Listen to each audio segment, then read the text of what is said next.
هنا بقى ضفت السكر وضفت الزبده السمنه على بعض يعني وكده بعد ما نخلت السكر. وهبتدي بقى ان انا اضربهم مع بعض كده لحد لما يبقى قوامهم كريمي معايا كده زي ما انتوا شايفين. يعني هفضل اضربهم حوالي كده 5 دقايق يعني على حسب قوه المضرب بتاعك على اعلى طبعا سرعه. هنا بقى كنت انا يعني بعمل لكم التفاصيل واحده واحده. هنا بقى كنت بحاول ان انا اشوف القوام يعني خلاص كده ولا لسه عايز كمان.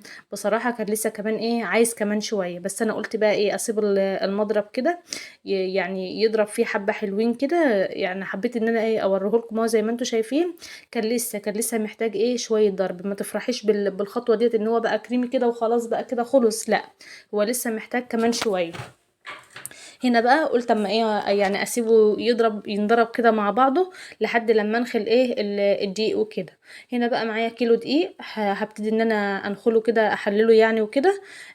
لحد لما المضرب بتاعي يكون ريحته حبتين وبعد كده هرجع تاني ان انا اضرب الخليط معاكم.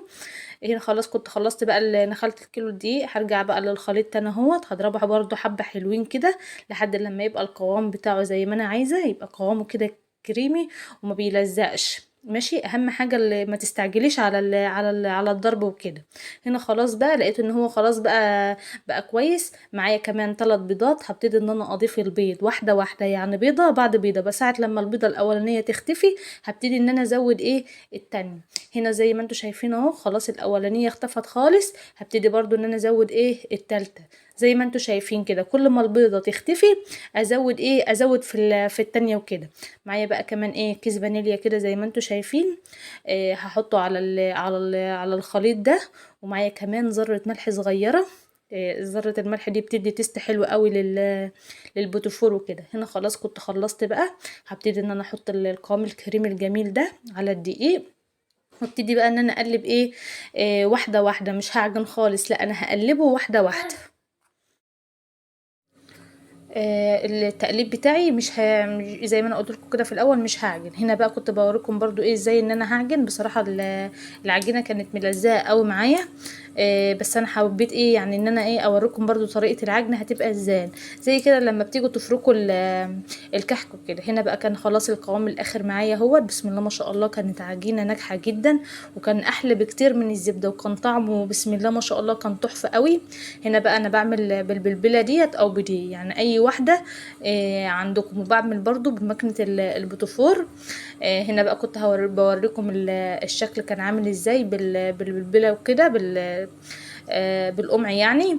هنا خلاص كده ابتديت ان انا بقى اوريكم. دخلته على درجة حرارة 170 لمدة 25 دقيقة. وكان ده بقى الشكل النهائي بتاعه جميل بسم الله ما شاء الله. كان طعمه حلو قوي. وكان شوفوا عامل زي سبائك الذهب كده، حاجة كده تحفة. وما خدش سوا معايا يعني في اقل من 25 دقيقة. بسم الله ما شاء الله كان خلاص كان طالع معايا. هنا بقى حبيت برضو ان انا اوريكم بالمكنة البوتفور عشان نبقى عملنا بكل الطرق. عملنا بالقمع وعملنا كمان بالمكنه. هنا بقى الاولاد حبوا يعني الشكل بتاع الورده الجميل ده. بصراحه انا بعتمده في كل مره يعني بيطلع حلو قوي وبيفرح الاولاد وكده. الطريقه ديت ان شاء الله هتعجبكم وان شاء الله هتعملوها برضو زي الطرق التانية. وهتقولوا لي ان هي حلوه قوي ونجحت معاكم. والطريقه بتاعت السمنه دي احسن مليون مره واوفر برضو من الزبده.